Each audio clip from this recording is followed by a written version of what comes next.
Welcome to the True Colours podcast, where we share our views on life, relationships, and culture, exploring big questions and providing simple answers to them, with your hosts, Jay Claire and Sally Olver.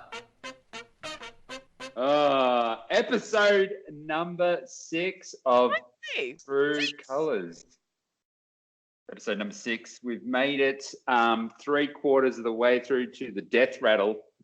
So we're nearly there. Killing it.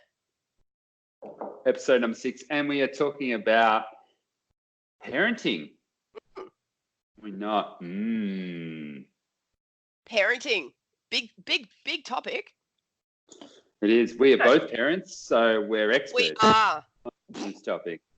I'm just faking it till I make it. You might be, man. You might have some kind of secret in your sauce. I don't. I can tell you how good my parenting is, Sally. Bring The it. other day, for my work from home day, I'm like, oh, this is a good way of, I'll just leave my child in front of the TV all day. Bravo! And I'll do Well it. done! And she goes to me, she's like, oh, Daddy, I want some grapes. And I'm like, okay, cool. I'll get you some grapes, bring them over. And she's like, Daddy, you need to cut them in half so they don't, so they don't get stuck in my neck. And I'm like, oh, thanks. So they don't get stuck in my neck. So I'm like, thanks for the rules. I'll go cut those now. Man, she's all over it. You need to step it up. Cut those grapes, man. Who gets stuck in my neck? So that's my level of parenting skill ability. Cheers to you. But how are we doing this? Like, what are we talking about? Well, we have discussed a range of different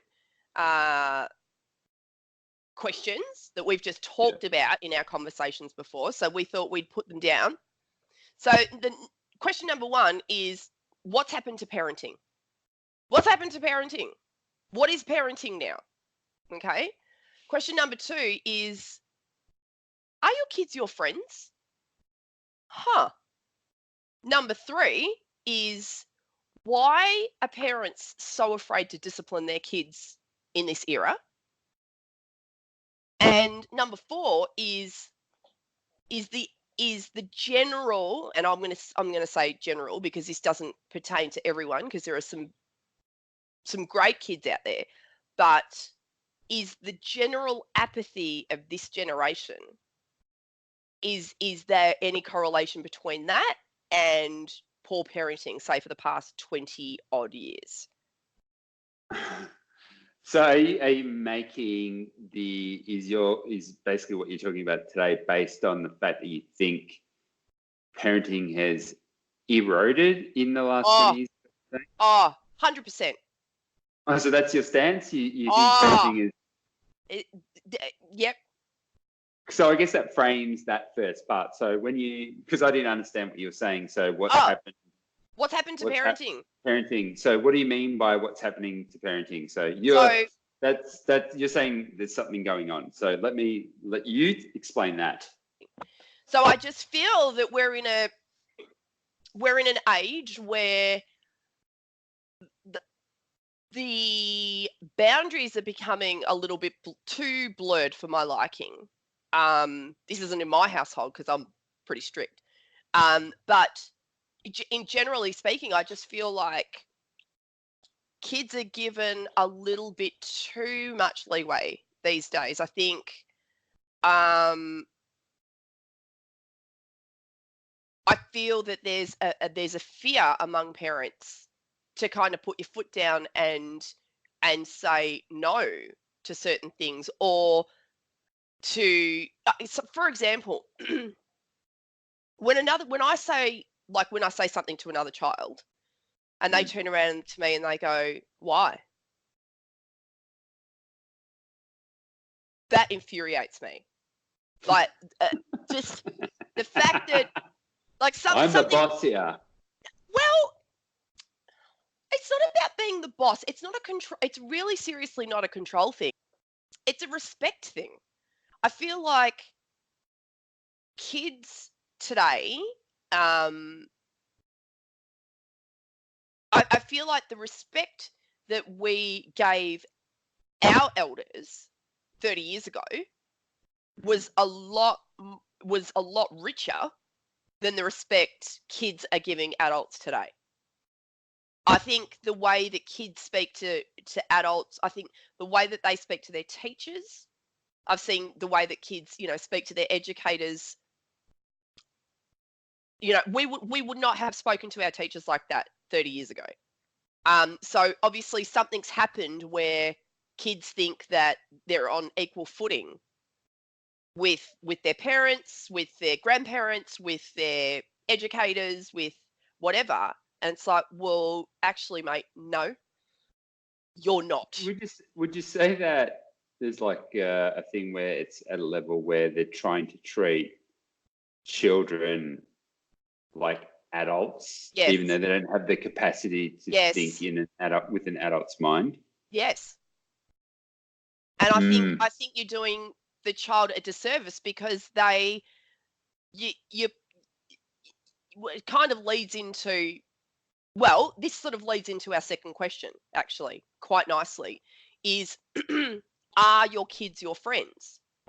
For me, I would say absolutely 100% no. My children are not my friends. When they're 25, sure, let's be mates then. But when you're 5, you're not my friend. Like, I have an incredible relationship with my kids, right? Really, really solid. You would see the way that we interact with each other, and people would actually probably make the mistake, well, they're like best mates, because I have such a great relationship with my kids. But there's an understanding there that if I am to say no to something, we're done. There's no discussion after that. Like, oh, can I have another chocolate? No, you've had one. Okay. Right? But then, like, in other contexts, I see kids go, but why? Why not? I'm like, Matt, did you just what? Like, I'm actually quite shocked by that. I'm actually quite shocked that a child would challenge an adult fearlessly. Does that not bother you, or are you not at that stage yet? Are you not around? Well, I've not noticed. The only thing I notice a lot in shops and supermarkets and stuff, and it was just the other day, and the kid would have been maybe 5 years old, 4.5, 5 or something. Yeah. And he's just screaming at the mum, like screaming, calling her like terrible things and saying how he didn't want to do it. She's like a really mean person. All this like ridiculous stuff, and screaming. And the mum's just like sitting there, like not responding, not even acknowledging him. And I'm like, is this parenting? Like, or what is going on here? Like, right. I don't want to feel judgmental of what she was doing. No. I think it was a really different way of handling. Well, that's interesting. That's interesting because there have been times where people would have seen me in the shopping centre and my kids would have been going off, and I'm actually deadpan like that, right? And people would be like, are you going to do something about your kids? What you're actually doing is shutting down, because if you let rip, that kid's going to get hurt. So sometimes what looks like apathetic parenting is you're actually protecting the kid. You're actually like, I am not going to react right now. When I get the kid in the car, it's on. Right, but for right now, I just need to get my groceries. I need to put it in the trolley. I need to get to the car. I need to get this kid home, right? So it could have been, sometimes it's that, like it's really easy to sort of look at a situation and make a judgment on that, which is exactly what I've been doing for the first half of the show. But yeah, there are different styles, certainly, of parenting in this day and age. I think we talk a little bit too much to our kids. Let me expand. So sometimes they do something, and you have to have the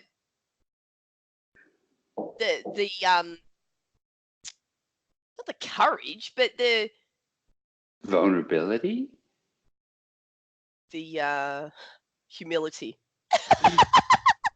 No, you've got to have enough balls, basically, to just say, that wasn't on, you're in trouble, we're done, right? But now, apparently, we have to have a discussion about everything. You know, what was going on for you when blah, blah, blah, blah, blah. Sometimes that is really warranted. Sometimes there are times where we need to talk to our kids about how they're feeling. I have 2 kids on the spectrum, and, you know, mental illness and anxiety and all that can accompany their diagnosis. So there are definitely moments where we need to discuss things, we need to flesh things out. But if they're in trouble, they're in trouble. We're not going to talk about feelings then. But I just feel like parenting has reached a point where we're talking about everything with our kids. And then the balance of, I hate to use the word power, the balance of power is like, well, where's the line? Where's the boundary? Who's in control here? Yeah, but that's the thing. Like, we need to the idea of the word discipline disappearing out of people's lives is quite a bizarre thing. I think about the parenting I received, and I like to think of it as it was stern. It was to an extent controlling, but it was at coming from a good place. Yeah. So right. Yeah. It wasn't, but it has there to be to an extent. There is an element of control. You have to be in control if you're going to be a parent. Otherwise, what are you doing? What are you doing? Yeah. You know what I mean? But I feel like if society continues to go on this kind of paradigm where kids are our friends, our children are our friends, because to me, a friendship, we might have talked about this on another episode, but a friendship suggests mutuality, right? And equality. So friendship is about sharing. Friendship's about, leaning on each other. Friendship's about, if you've got a problem, you come to me. If I come to you. I don't want my kids to take on my stuff. If we're friends, that's like, well, I'm going to talk to them about marital problems. Like, you know what I mean? I think that's where it gets blurry. And I think if the line isn't, if it's not clear where you stand and where the child stands, then that becomes really murky. And that's where, like, it's like, oh yeah, we're friends. Well, that's weird. You should have your own mates for a start. And loving relationship is fine. Friendship, I think, is too much and unfair on the kid, actually. You think it's like a selfish act more than a selfish parenting? Or I remember when Sam was about 2 or 3, he got in trouble. He's like, "You're not my friend." And I was like, "Good. I don't want to be your friend." I said, "I've got friends." I said, "If I'm friends with a 2-year-old, there's a problem. I'm not doing my job properly." It's true. I'm not here to be liked. That's not saying that I'm going to deliberately do things so they dislike me. I'm not saying that. But what I'm saying is I'm not afraid to make the big calls at all. The big calls? Oh, well, for example, Sam was, we found out that he was sneaking games outside. We got very strong boundaries around gaming. And the reason we've got strong boundaries around gaming is because my boys, they are very sensory sensitive, which is a part of being on the autism spectrum. And if they have too much visual stimulation, too much audio stimulation, like all of that, they become very overwhelmed. So they're allowed an hour on a Saturday, an hour on a Sunday. And that sounds short, but for their wiring, that's plenty.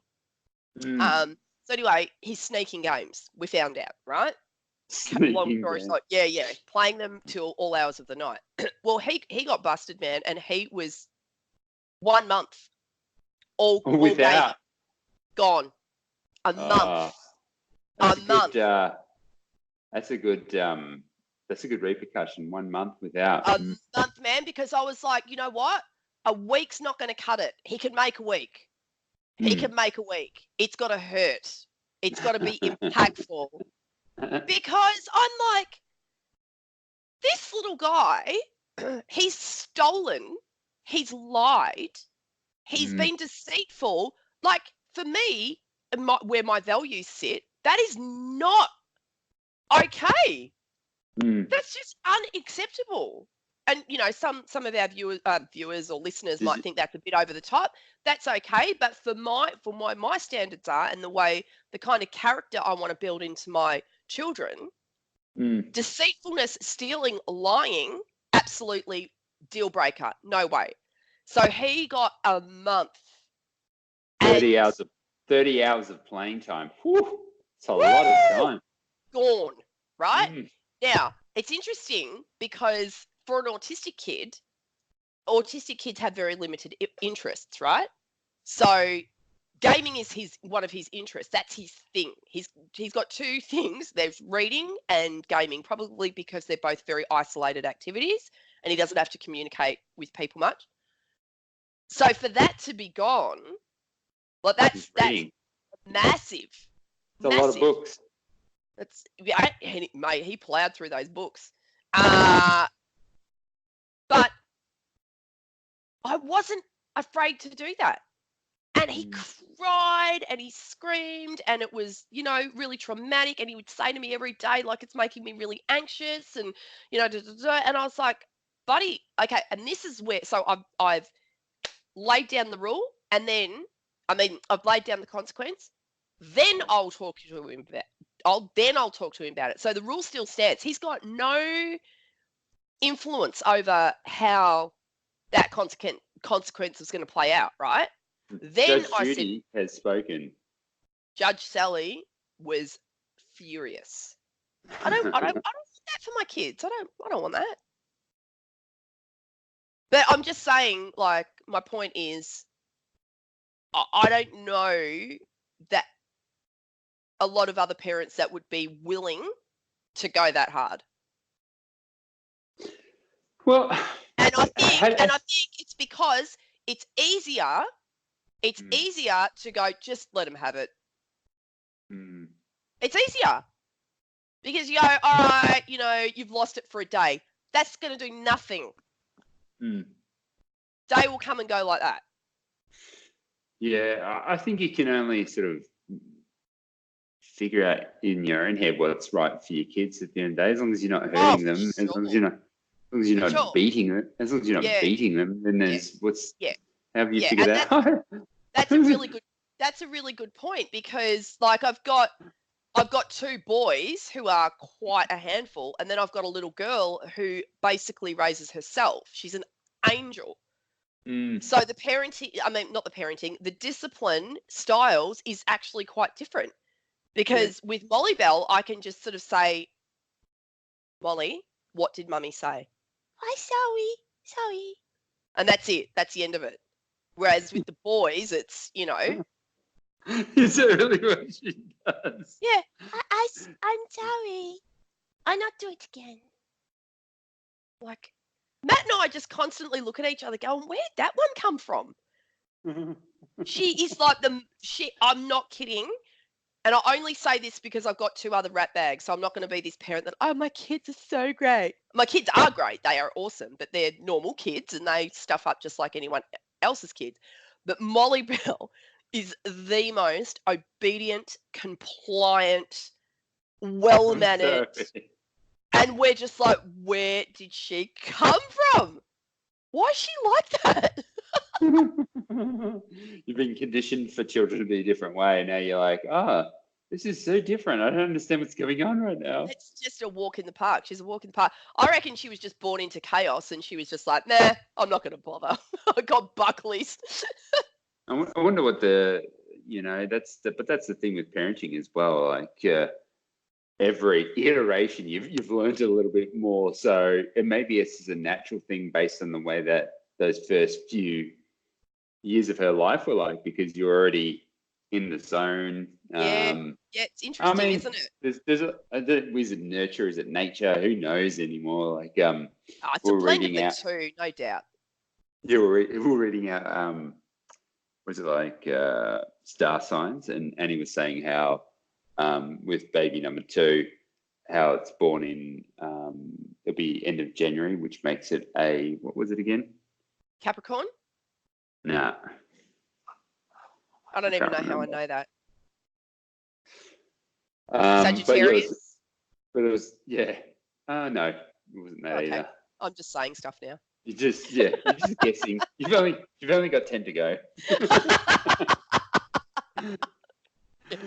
And it was like, we'll be strong-willed and stuff like that. I'm like, oh, that's going to be a massive clash with Dad. My Not opinion. necessarily.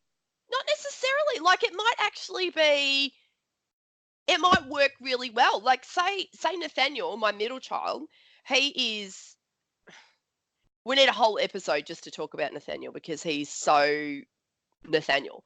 But we get along like a house on fire. Like, we are in sync. We are so alike that you would think, oh, those two are going to clash. There'll be like a power struggle, blah, blah, blah. No, you might actually find that a strong-willed kid, you might actually really respect that. And that might, you know what I mean? You might actually find that, like you might not necessarily butt heads because you're both strong-willed. You might actually go, man, I dig that in my kid. I dig the fact that, the child's got a mind of its own, or... The only rule I will ultimately have as a parent is not to be mean. Absolutely. Yeah, but what does that? Yeah, but what does that mean now? What's the spectrum of mean? Like you're purposely hurting someone's feelings. Like that's. Oh yeah, nah. That's never okay. So you disciplining them for them being bad isn't being mean. No. You deserve that. That's what they tell you. They get, you're mean. I'm like, okay. No. Like that. Nah. That actually doesn't hurt, man. You calling me mean, I'm really okay with it. You're mean. Oh really? I'll share what mean is. Yeah, so yeah, that's the thing is, it's just kind of like I haven't had to get to that discipline stage yet. So yeah. Although I'm a bit of a softie when it comes to, can I have another jelly bean? I'm like, if I can have one too. Oh, but that's a big. I think that's a dad thing, though. Hey, is it? You reckon? So would Annie let her have another jelly bean? Probably jelly bean. Probably if she's already had enough. No. Right, but you would. Yeah, probably.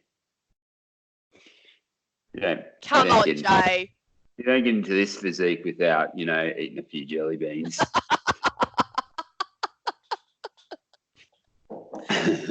Jelly bean king.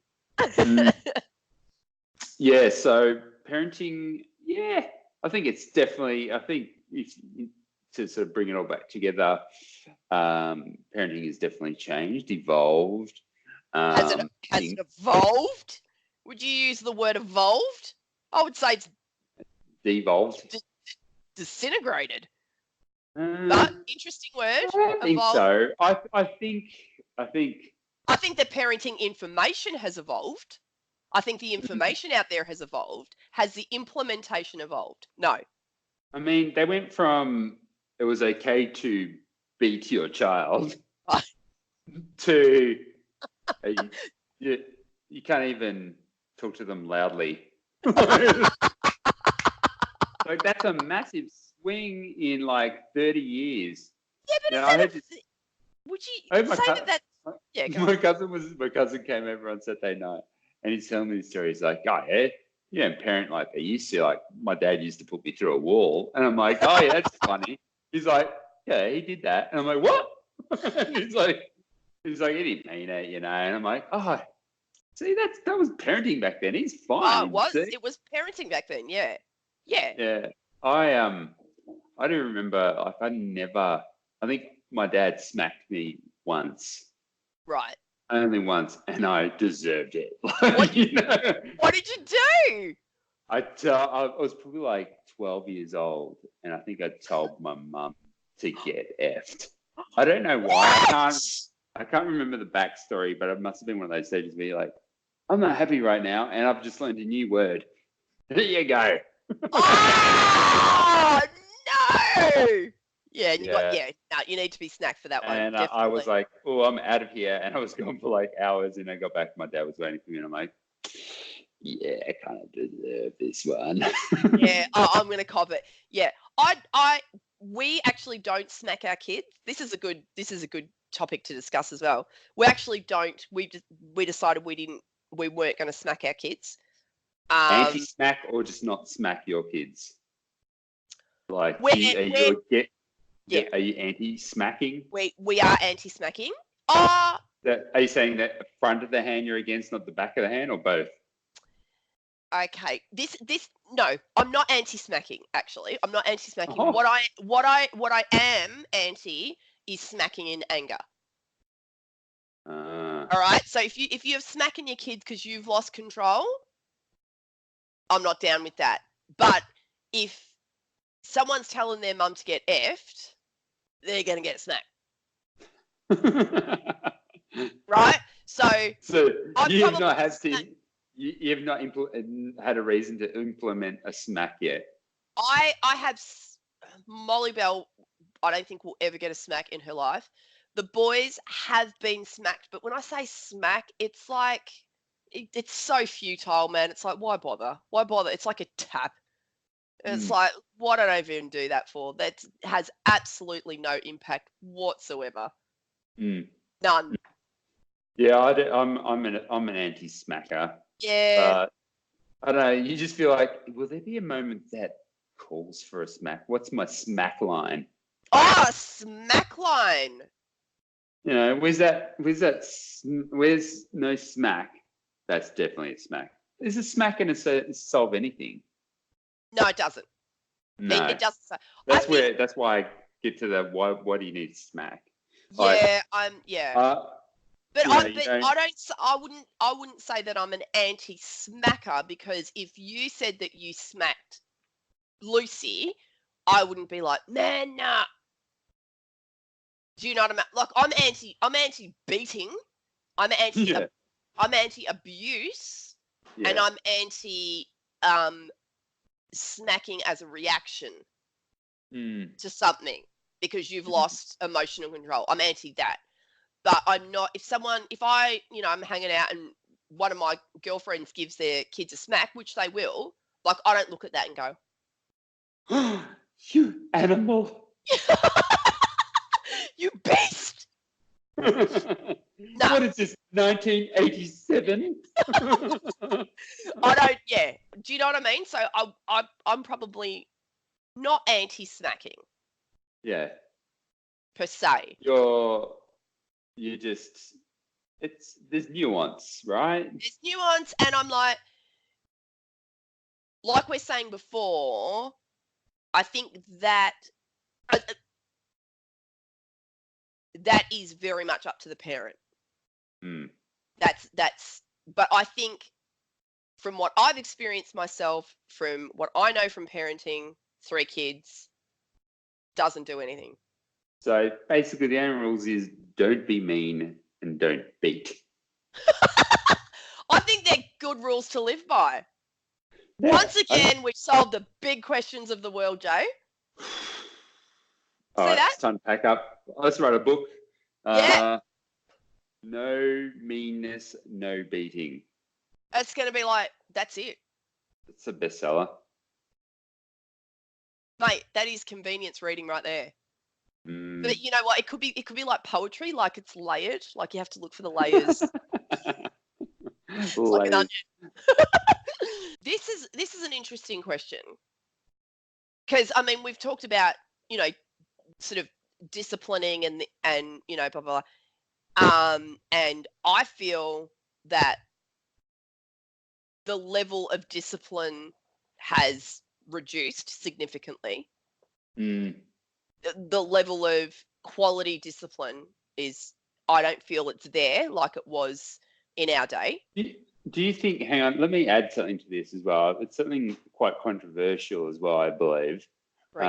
So let's bring this in. And I actually think the state of parenting has a lot to do with the fact that I would say the erosion of the traditional family, as in kids are getting raised in childcare centres. And I was like, I thought about it today, is like, technically our ideal situation, and we've spoken about it, like if we could afford to do it, like either one of us would stay at home, and raise a child. But Annie needs to work at another job, so she works part-time, and one day Lucy's with me, the other 2 days she's at childcare. So I'm like, feels to me like a healthy mix of getting some other child time, socialization, but still majority of the parenting done by the parents.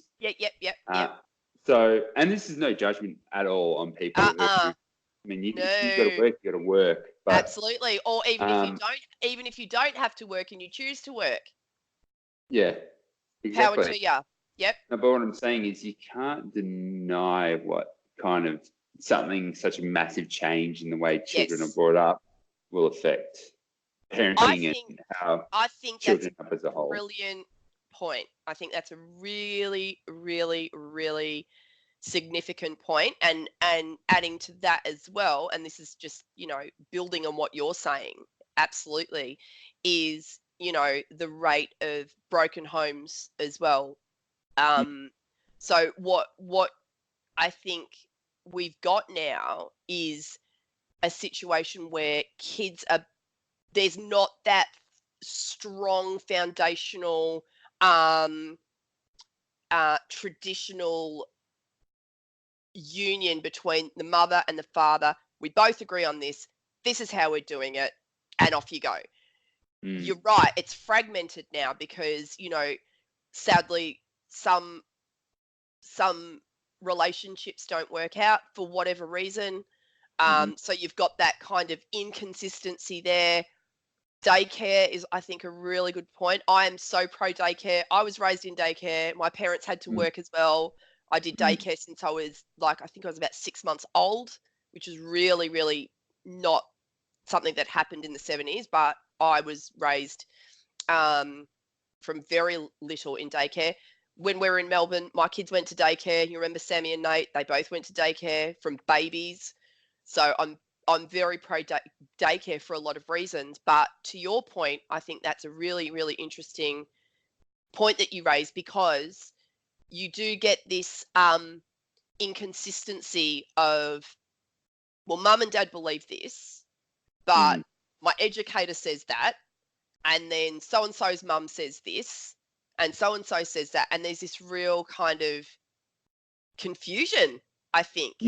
It's not consistent. Yeah, it's like a blended parenting kind of, like, in formative years of a kid's life. It's, you know, I am very strong on the fact that even when my kids go to school, I don't want any. I want it to be very non-political in regards to anything that they hear. Even from a religious standpoint, I know we have different thoughts on that, but like, I want her to make up her mind on whatever she wants to make up her mind, whether she finds God, whether that she ends up becoming a left-leaning person or a right-leaning person. I want that to just mold into itself rather than people who provide information. So that's my biggest fear in actual parenting and leaving my kids to be educated by others is the dilution of other people's thoughts. Because I think people in these positions, I'm not saying this is a thing that goes on, but I'm saying it's something that could happen. Like, that someone could have a certain way of thought and, through their educational manners, they do it. I don't think there's ever any malice in what anyone's trying to do. It's just because it's what they believe in it, right? So naturally, that's how they're going to present their views. Yeah, whatever it is. And this is like not specific to anything. It's just, I couldn't, to my point is I want to try and be as non-preachy to my kid as much as I can as well. Like, what do you think? This is what I want to be like. So if I'm not talking about things about, like if he or she asks me, what do you believe in here? I'll be like, this is what I think. Right. But you should think about what you would want to think about it. Like, go and understand all sides and educate yourself. I think far too much now people just believe what they're told and form an opinion on things that they really don't know enough about to actually even have an opinion on it. Like, it sounds weird, right? It's it's more of a mob mentality. This is what everyone's thinking, so it must be right because everyone thinks it. Instead of going out, doing your research, educating yourself, checking in with your moral barometer, going, is that actually sitting right with me? If not, why? If so, why? Asking bigger questions. Yeah, like if there's any specific thing that's happening, so let me take, what's an example of something at the moment?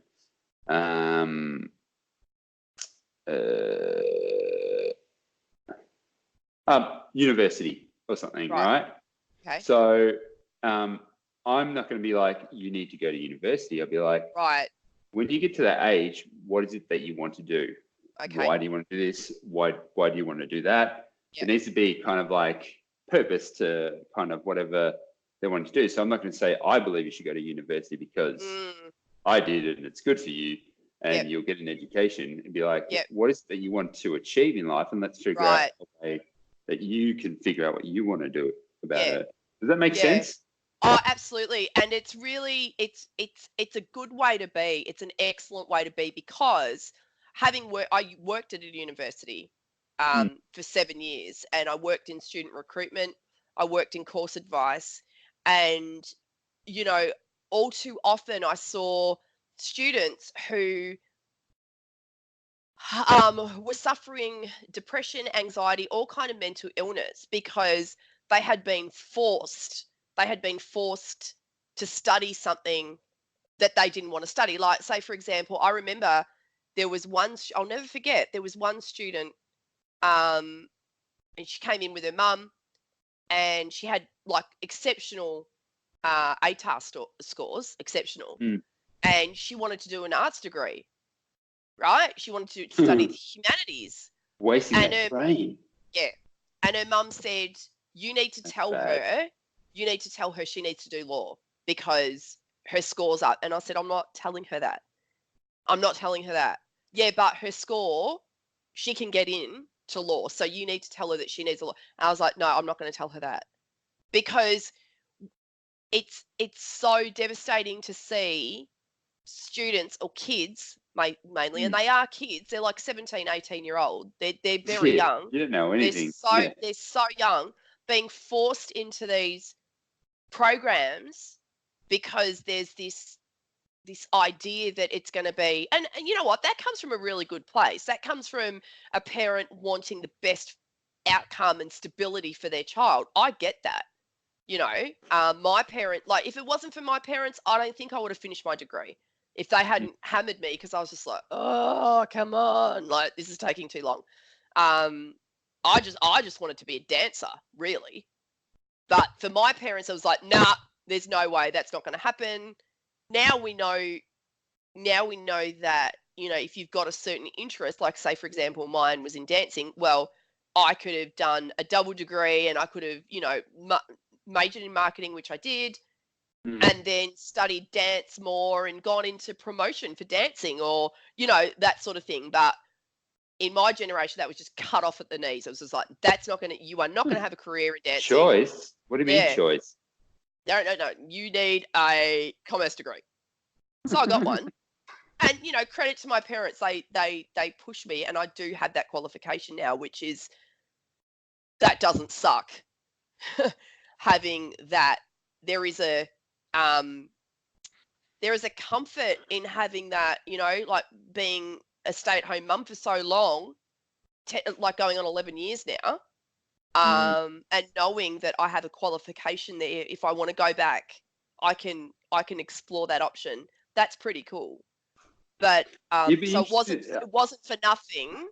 It wasn't for nothing. But that's my journey. But I'm saying there are students that are pushed in to the wrong program, and then they suffer all kinds of mental illness because they've actually been set up to fail. Whereas I think if more parents went down, took on your style, saying, hang on a minute, what do you actually want to do? Do you actually really like woodwork?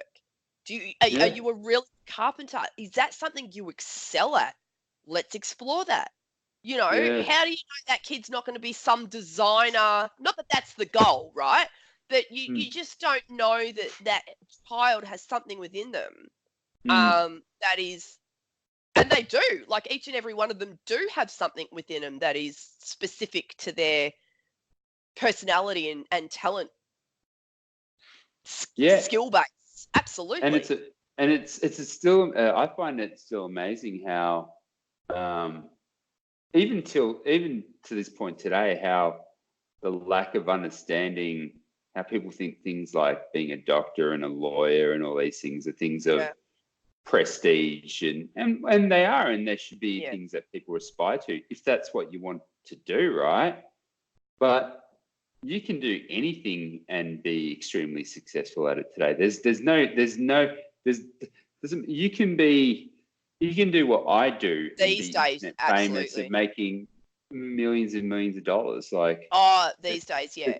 You can do whatever you want. Do you think, I don't know about your parents, but I'm pretty confident in saying that my parents, I think they pushed me so hard because they come from a third world country. And so they've got that kind of mindset that they want to be as far away from that as possible. You know what I mean? Like they want you to excel in life. Whereas I don't know if is it as important to some races that are kind of set up from day dot, really. Well, I can say as a whole, I can say that, like, I reckon I don't feel my parents ever really wanted me to do anything. Like, they were kind of happy for me to do whatever. I think at the same token, I think we're extremely proud when I decided to do what I did. And all the stuff that I've done since. Like, so that came from you. That came from you. Yeah, pretty much. They always wanted me to do well in school and stuff like that, but I never did well in school. I could never ever be bothered doing anything. I'm still the same now. It's so bad. I'm telling you, you've got ADHD. I'm telling you. Because you're so smart. You're exactly like Nate. Nate is so intelligent. I'm not doing my homework. Nah. I'm like, babe, you've got to do your homework. It's due. Nah. He cannot. But the kid is brilliant. He's so intelligent. He's just constantly bored. He's just like, I know that. I'm like, well, no, you haven't done it, but I know that. So if I make him sit down, he absolutely knows it. He's smart, man. I think he just learns by seeing and doing. He's a very real visual learner, and he needs to do it. Yeah. Yeah, and even I was saying, we're moving away from parenting a little bit here, but even the way that it is parenting is teaching children, but I think there's this, I don't know, I find the way that the system works to an extent quite bizarre. Like, you do this, and then you do that, and then you do this, and then you do this, and then you do that, and then you do this. And it's like, what happens if you don't want to do that? Like, if someone wants to do any office job, really, you could learn it at a workplace, like an apprenticeship or something. I don't know why you wouldn't do it. It makes no sense. Like, all right, I tell you actually need to go to a school and learn about that, read a book about it, and never do it. Yeah. And then find a job and then do the stuff that you learned that you don't remember anymore. How much theory did we do at uni? Do you remember all that theory? Oh, you probably do. I don't. I remember doing this thing on queue management. So, like, how to manage a queue. And I'm like, oh, yes! When am I ever going to that? Like, it was just such a weird thing. Oh, my gosh, like, yes! Just in case one day I work for ANZ Bank and I'm designing or Hoyts, yeah. Those could be two jobs that I could share from learning. I'm like, why am I doing this? Just put ropes up, bro. Oh, I remember that. Yeah. And I'm like, this is the most useless crap that I'm learning right now. But hey, yeah, wow. I remember that one specifically because of how, like, I'm like, why am I learning this? I just knew so specifically. It felt so bizarre. Useless. Yeah, but that's not really anything to do with parenting, but. No, but that's what we do because we're both a little bit ADHD. We can't stay on one topic. Have we come to the end of the road from a parenting stance here? Well, what would your summation be? Look, parenting. Don't be mean, and don't beat people. Yeah, and be a good guide. It's true. There is layers to that. Don't be mean and don't abuse. Don't mean, don't abuse, be a good guide. Be respectful.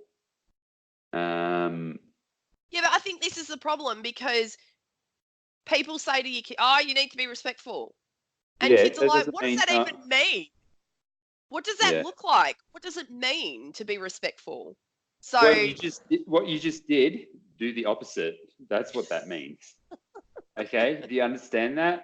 Do you understand that? Yeah, that's right. Yeah. Do you understand kids just like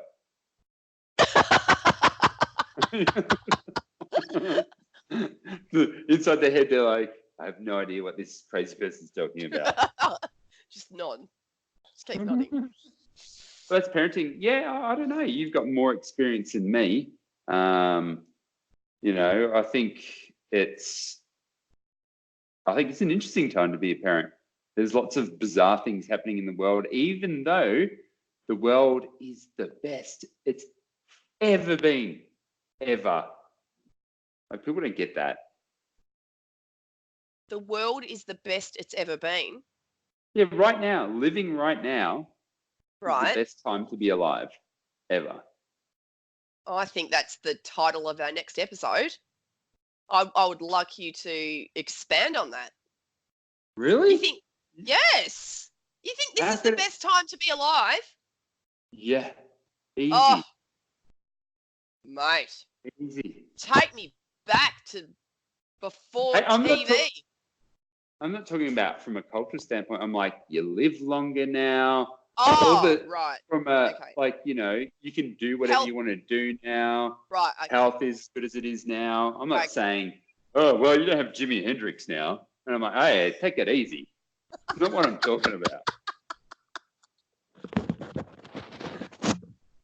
I laughed so much my headphones came off. Yeah. No, that's okay. From a No, because that's how I work. You know, I look at the numbers. I'm like, oh, yeah, okay, that makes sense. Life is pretty good right now. We're richer than ever. Money buys happiness, remember. Oh, no. Oh! Okay.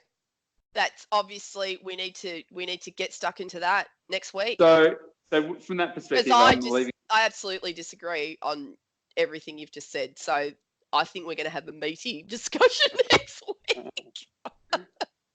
I can tell you, Sally, one thing right now. What's that? You're wrong. I'll speak vulnerable. By the statistics, I mean. But from, the feels side. I'm all about the feels. I'm all about the feels. From the feels side, I'm like, nah, we're going to blow up. Hey, have you got anything to end in regards to parenting? Anything you want to add to this discussion? Oh, mate, I would just encourage our listeners, those of who are parents or thinking about becoming parents or spiritual parents to kids, or if you've got any kind of involvement in being influential to children, I'd say parenting and discipline isn't the enemy. It's okay. It's when discipline is abusive or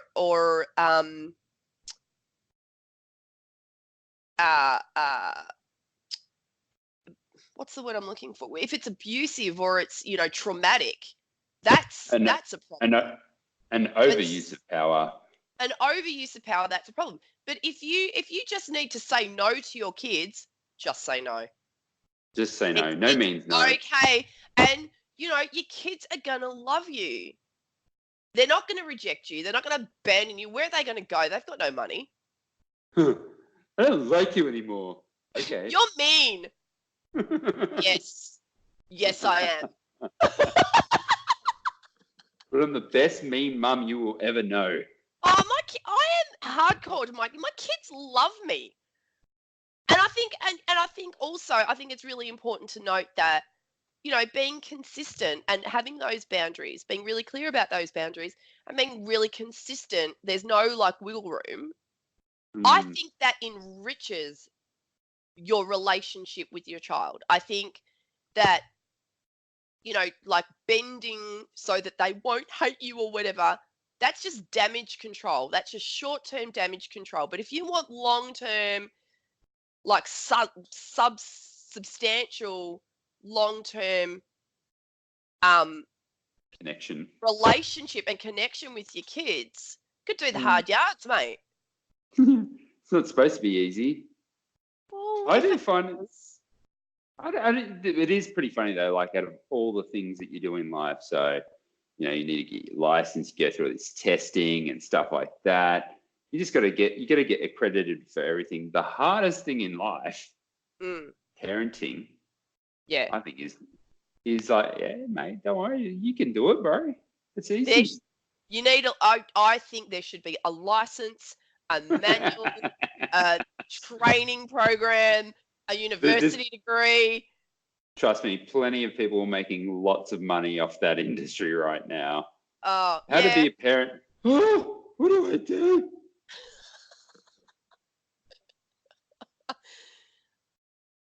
And it's all going downhill. So something's amiss. There's this abundance. There's this wealth of information at our disposal. Sorry. But I don't know. I'm underwhelmed by the level of consistent, solid parenting in our age. Yeah. Yeah. It's just an observation. It's just an observation. Yeah. I think ultimately, I think what we do agree on that, it ultimately isn't, it's not easy. Oh, mate, I don't care if you've got one kid or if you've got 10 kids. It is hard work.